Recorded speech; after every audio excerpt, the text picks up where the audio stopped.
कर्पूरगौरं करुणावतारं संसारसारम्।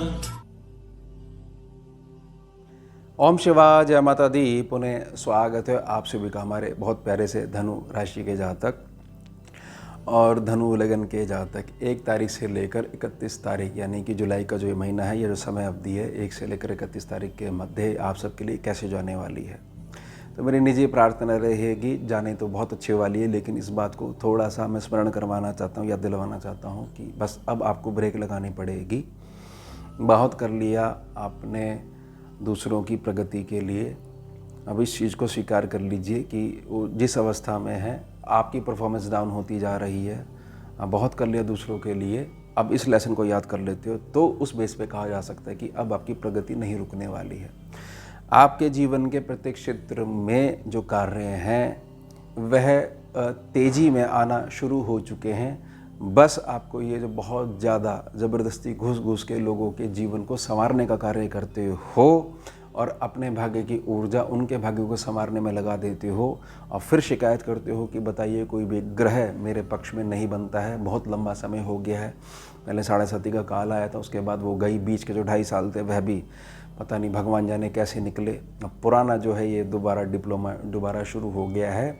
एक सूत्र याद रखिएगा कि 7.5 के बाद जब भी ढैया आती है सभी राशियों के ऊपर आती है तो वो हमेशा जातक को उन इश्यूज़ पे जहाँ उसने इमोशनली आधार पर व्यर्थ में अपना समय वेस्ट करते हुए ज़रूरत नहीं थी, वहाँ भी मदद करिए और वहाँ से धोखा खाया है, इसको इम्प्रूव करने के लिए ढैया आती है।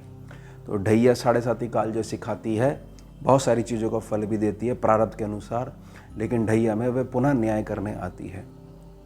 ये सूत्र को बड़े ठंडे दिमाग से समझोगे, अप्लाई करोगे तो आपको समझना है कि आप किसी का कल्याण कर ही नहीं सकते हो। हर एक व्यक्ति, हर एक जातक अपने कर्मों के लिए स्वयं जिम्मेदार है। आप उसके बहुत बार आग्रह करने पर केवल उसको दिशा निर्देश दे सकते हो। आप उसको ज़बरदस्ती गोदी में उठाकर वहाँ पर छोड़ के आते हो तो आपने उसके कर्मों में छेड़खानी करके अपने कर्म का शुभता वाला हिस्सा वहाँ दे दिया। बस मेरी यही प्रार्थना है कि अब वह फाइनली आप उस पर फुल स्टॉप लगा दीजिए और फिर देखिए आपकी प्रगति प्रोग्रेस कैसे निखर के आती है। चलिए गोचरी कुंडली के माध्यम से समझने का प्रयास करते हैं। सूर्य बाबा 16 तारीख तक जो 7 सेक्शन में बने हुए हैं, 7 सेक्शन से ये आगे पहुँचेंगे और ये अष्टम भाव में पहुँच जाएंगे, यानी मिथुन राशि से निकल के ये कर्क राशि में पहुँच जाएंगे। 7 सेक्शन पे सूर्य बाबा कई बार जो है अगर ये प्रभाव बात करें कि कैसा प्रभाव देते हैं तो कई बार थोड़ा सा अलग हटके जो हमारी दैनिक आमदनी है उसको थोड़ा सा स्लो कर देते हैं। कुछ जगह पे जो हमारा पैसे का लेन देन है वहाँ कुछ आपस में बिगड़वा भी देते हैं और सीधा प्रभाव पति पत्नी के मध्य जो रिश्ते हैं उसके ऊपर भी थोड़ा सा बिगड़वा देते हैं। तो उसमें होता क्या, ये ऐसा इसलिए हो पाता है क्योंकि जातक जो है बहुत ज़्यादा एक मृदुल प्रकृति के कारण उस जगह बैठा हुआ होता है जहाँ उसको होना ही नहीं चाहिए और अपने नियम और आदर्शों से समझौता नहीं कर पाता है। इसी कारण जो है शनि बाबा की ऊर्जा कल्याण नहीं कर पाती है। शनि बाबा की ऊर्जा का मतलब है कि मुझे तो मेरा कार्य निकलवाना है, मुझे बहुत ज़्यादा जो है रिश्तेदारी नहीं बनानी है। मैं किसी का बुरा थोड़ी कर रहा हूँ, लेकिन ज़बरदस्ती मैं गलत जगह पे बैठा हुआ हूँ, वो समय जो है मेरा वेस्ट हो रहा है, मुझे अपने आप इन्वेस्टमेंट करनी चाहिए। वह जो नीति है वह अप्लाई नहीं हो पाती है, तभी वो डैमेज कर पाते हैं। खासतौर से कि भाई जैसे रिश्ते की कहीं बात चल रही है वो नहीं हो पा रही क्योंकि सूर्य बाबा वहाँ बैठे हुए हैं। तो अलग प्रकार की हमारी नीति, अलग प्रकार का हमारा जीवन साथी का लक्ष्य है कि हमारी ऐसी भावना है, हम ऐसी आशा रखते हैं।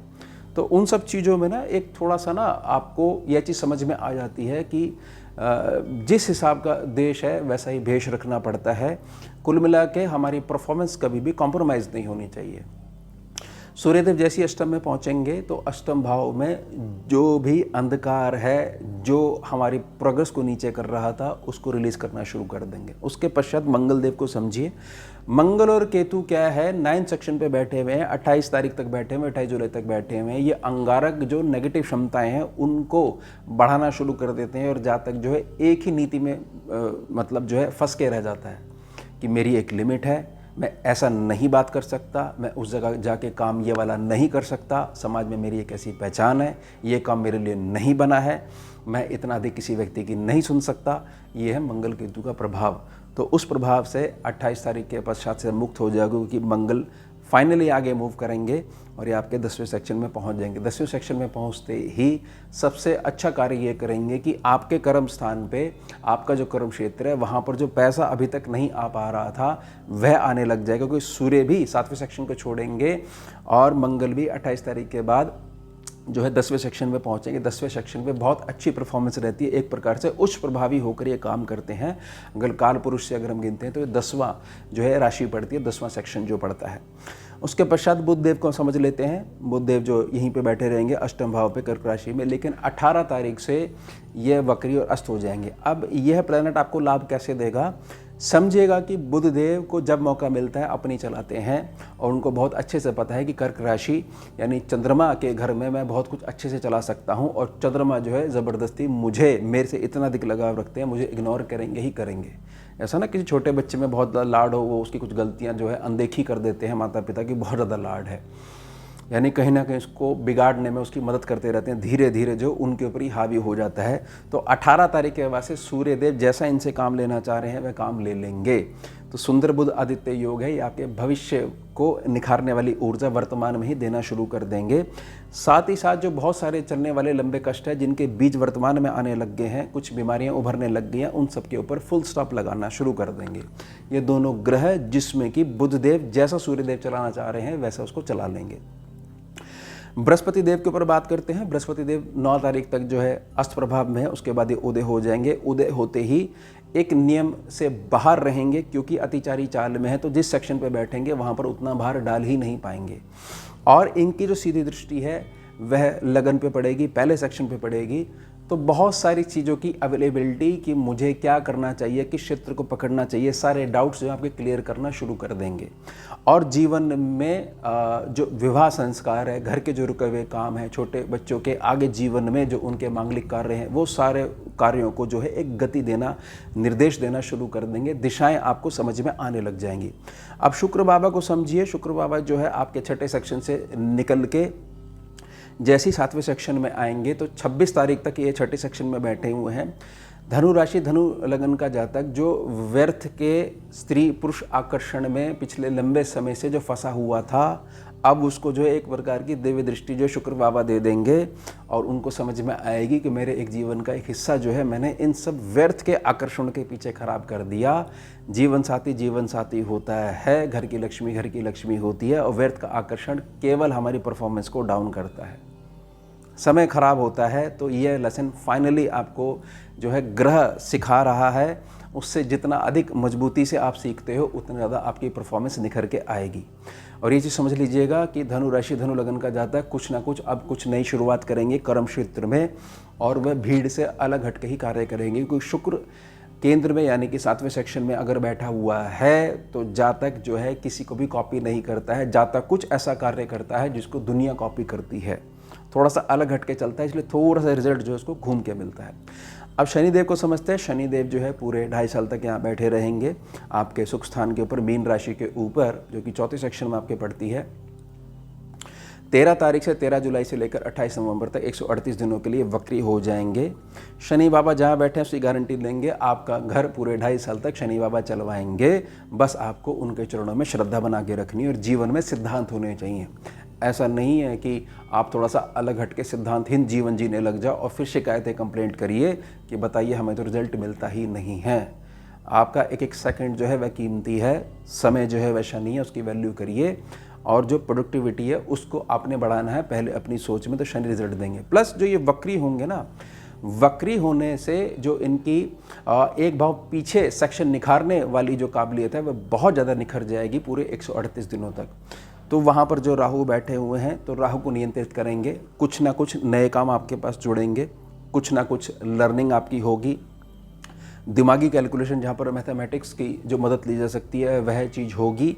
और बहुत सारे धनु राशि, धनु लगन के जातक हैं वो खरीदने और बेचने वाले बिजनेसेस में उतरेंगे, किसी प्रकार की मार्केटिंग या सेल्स वाले काम में उतरेंगे, क्योंकि राहु यहाँ पर बैठे हुए हैं और शनि उनको सपोर्ट कर रहे हैं, इस सेक्शन को निखारने का प्रयास कर रहे हैं। पूरे 138 दिनों में एक बहुत अच्छे लेवल पर आपका काम धंधा सेट हो जाएगा।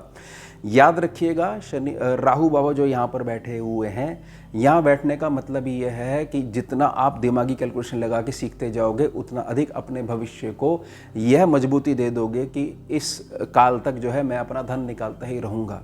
ये सीखने सिखाने वाला काल, दोनों ग्रह आपकी मदद करने के लिए ही इस प्रकार से आचरण कर रहे हैं, इस प्रकार से व्यवहार कर रहे हैं। आपको अपने संकल्प को साधते हुए जो ये चीज़ समझाना चाह रहे हैं उसको बहुत अच्छे से लर्न करना है बस। अब केतु बाबा को थोड़ा समझ लेते हैं। देखिए, केतु जब भी 9 सेक्शन से रिलेशन रखते हैं ना तो बड़ा खुल के परफॉर्मेंस देते हैं।